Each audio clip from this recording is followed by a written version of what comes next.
नमस्कार दोस्तों, एक बार फिर से आपका दिल से स्वागत है हमारे चैनल कहानी सीकर पर। उम्मीद करती हूँ आपको ये प्रस्तुति पसंद आएगी। तो चलिए आज की कहानी हम शुरू करते हैं। एक नगर में एक सेठ रहता था। सेठ बड़ा ही ईमानदार और धार्मिक प्रवृत्ति का इंसान था। एक दिन सेठ के यहाँ विचरण करते हुए पंडित जी आए। पंडित जी के चेहरे से झलकते हुए तेज से प्रभावित होकर सेठ जी पंडित जी से बहुत ज्यादा प्रभावित हो गए। सेठ ने आदर पूर्वक साधु महात्मा को बैठाया और उनकी अच्छे से आवभगत की। जब पंडित जी पुनः जाने लगे तो सेठ ने उनसे व्यापार में लाभ के लिए कुछ बातें बताने का आग्रह किया। सेठ की बात सुनकर पंडित जी बोले, सेठ जी, बात तो मैं आपको बता दूंगा, लेकिन एक बात के 100 रुपए लूंगा। सेठ जी ने पंडित जी की बात मान ली और बोले, पंडित जी आप बात बताएं, रुपयों की चिंता ना करें, रुपए आपको मिल जाएंगे। पंडित जी ने पहली बात बताई, छोटा आदमी यदि बड़ा बन जाए तो उसे बड़ा ही मानना चाहिए, छोटा नहीं समझना चाहिए। सेठ ने मुनीम जी को पंडित जी को 100 रुपए देने के लिए कह दिया। सेठ की बात मानकर मुनीम जी ने पंडित जी को 100 रुपए दे दिए। पंडित जी ने आगे और बात बताने का आग्रह किया। पंडित जी बोले, दूसरों के दोष को प्रकट नहीं करना चाहिए। सेठ के कहने पर मुनीम जी ने इस बात के भी 100 रुपए दे दिए। सेठ बोला, पंडित जी कोई और बात बताएं। पंडित जी बोले, जो काम नौकर से हो जाए उसे करने में अपना समय नहीं बर्बाद करना चाहिए, उसे ही करने दो। मुनीम ने इस बात के भी 100 रुपए दे दिए। पंडित जी ने एक बात और बताने का आग्रह किया। पंडित जी बोले, जहां एक बार मन फट जाए उस स्थान पर कभी नहीं रहना चाहिए। मुनीम ने इस बात के भी 100 रुपए पंडित जी को दे दिए। सेठ जी ने पंडित जी की चारों बातों को याद कर लिया और उनको घर में अपनी दुकान में कई जगह लिखवा दिया। कुछ समय बाद सेठ को व्यापार में भारी नुकसान हो गया। नुकसान इतना भारी था कि सेठ जी का पूरा व्यापार ही ठप हो गया और उन्हें नगर छोड़कर दूसरे नगर में व्यापार के लिए जाना पड़ा। सेठ जी के साथ उनका मुनीम भी था। चलते चलते वे एक शहर के पास पहुंचे। सेठ ने मुनीम को शहर से कुछ खाने पीने का सामान लेने के लिए भेजा। सेठ की बात सुनकर मुनीम शहर में खाना लेने के लिए चला गया। देव योग से उस शहर के राजा की मृत्यु हो गई। राजा की कोई भी संतान नहीं थी और राजगद्दी का कोई भी वारिस नहीं था। अतः शहर के लोगों ने फैसला किया कि जो व्यक्ति सुबह की पहली किरण के साथ शहर में प्रवेश करेगा उसे ही अपना राज्य का राजा बना दिया जाएगा। इधर सेठ जी का मुनीम शहर में खाने पीने का सामान लेने के लिए पहुंचा। मुनीम ने जैसे ही शहर में प्रवेश किया उसे लोग हटी सिंहासन पर बिठाने के लिए महल में ले गए और राजगद्दी पर बैठा दिया। इधर बहुत समय तक मुनीम के वापस ना लौटने पर सेठ जी को उनकी चिंता हुई। वे मुनीम को ढूंढने के लिए शहर में पहुंचे।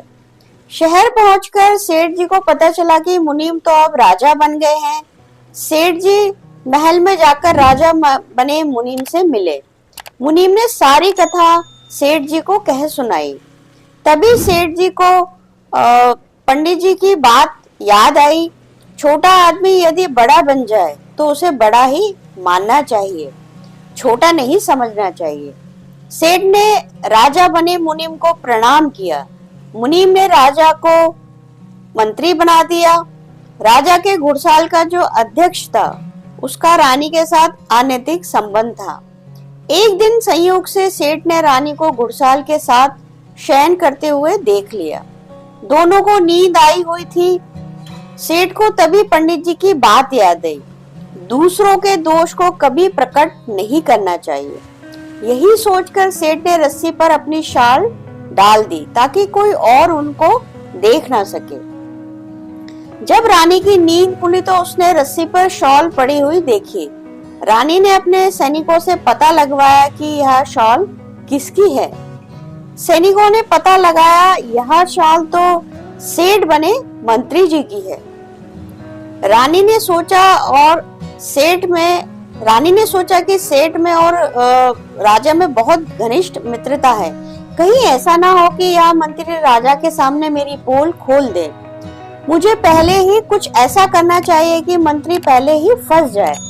रानी सेठ की शॉल लेकर राजा के पास गई और बोली, आज रात को आपका मंत्री बुरी नियत से मेरे पास आया था, लेकिन मैं उसकी नियत को भाप गई और चिल्लाने लगी। मेरे चिल्लाने के डर के मारे वह भागने लगा और उसकी शॉल मेरे हाथ में आ गई। राजा ने देखा कि यह तो वही शॉल है जो उसने कभी अपने सेठ को उपहार में दी थी। राजा शॉल को पहचान गया और रानी के झांसे में आ गया। रानी की बुद्धि फिर गई और उसने रानी की सलाह से राजा को, जो मंत्री थे, उनको खत्म करने का विचार कर लिया। राजा ने अगले दिन ही मंत्री को कसाई के यहाँ मांस लेने के लिए भेज दिया। इधर राजा ने कसाई को पहले ही बोल दिया था कि महल से जो भी आदमी तुम्हारे पास मांस लेने आएगा उसे मार देना। इधर सेठ ने सोचा कि राजा को पता है कि मैं मांस को छूता तक नहीं, लेकिन फिर भी राजा मुझे मांस लेने के लिए कसाई के पास भेज रहे हैं। जरूर इस बात में कुछ तो गलत है, इसका कोई मतलब है। तभी राजा को पंडित जी की कही तीसरी बात याद आ गई। जो काम नौकर के द्वारा हो सकता है वह काम कभी भी खुद नहीं करना चाहिए। सेठ ने मांस लेने के लिए अपने नौकर को कसाई के पास भेज दिया। कसाई ने राजा की आज्ञा के अनुसार राजा के महल से आए हुए आदमी को जान से मार दिया।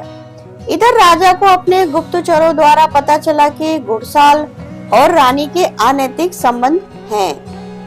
राजा को अपनी भूल पर बड़ा पश्चाताप हुआ। बेवजह उसने रानी की बातों में आकर सेठ को मरवा दिया। बाद में राजा को पता चला कि सेठ जी तो जिंदा हैं। राजा को बड़ी प्रसन्नता हुई। वह एकांत में सेठ जी के पास गए और उनसे अपने किए के लिए क्षमा मांगी। राजा ने सेठ से पूछा कि आपकी शॉल रानी के पास कैसे आई। तब राजा ने पूरी बात राजा को बताई। जब उसने रानी और घुड़साल को शयन करते हुए देखा तो उसे पंडित जी की कही बात याद आई, किसी के भी दोष को प्रकट नहीं करना चाहिए। मैंने इस बात का अनुसरण किया और अपनी शॉल को रस्सी पर ढक दिया ताकि दोनों को कोई भी इंसान देख ना पाए। वही शॉल रानी आपके पास उठाकर लाई और अपनी मनगढ़ंत कहानी से मुझे मरवाने का प्रयत्न किया। राजा ने अपने किए पर सेठ जी से क्षमा मांगी और राजा से पुनः अपना मंत्री पद संभालने का अनुरोध किया। तभी राजा को पंडित जी की कही चौथी बात याद आई। अगर एक बार कहीं से मन फट जाए तो उस स्थान पर दोबारा नहीं रहना चाहिए। सेठ ने राजा से क्षमा मांगी और कहा, महाराज मैं अब यहाँ नहीं रुक सकता। बस इतना कहकर सेठ जी महल छोड़कर वहां से चल दिए। दोस्तों, अगर आपको हमारी ये प्रस्तुति पसंद आई हो तो हमें कमेंट करना ना भूलें, लाइक करें और शेयर करें। और यदि आप हमारे चैनल पर पहली बार आए हैं तो चैनल को सब्सक्राइब अवश्य करें। अब मैं आपको मिलूंगी अगले वीडियो में, तब तक के लिए धन्यवाद।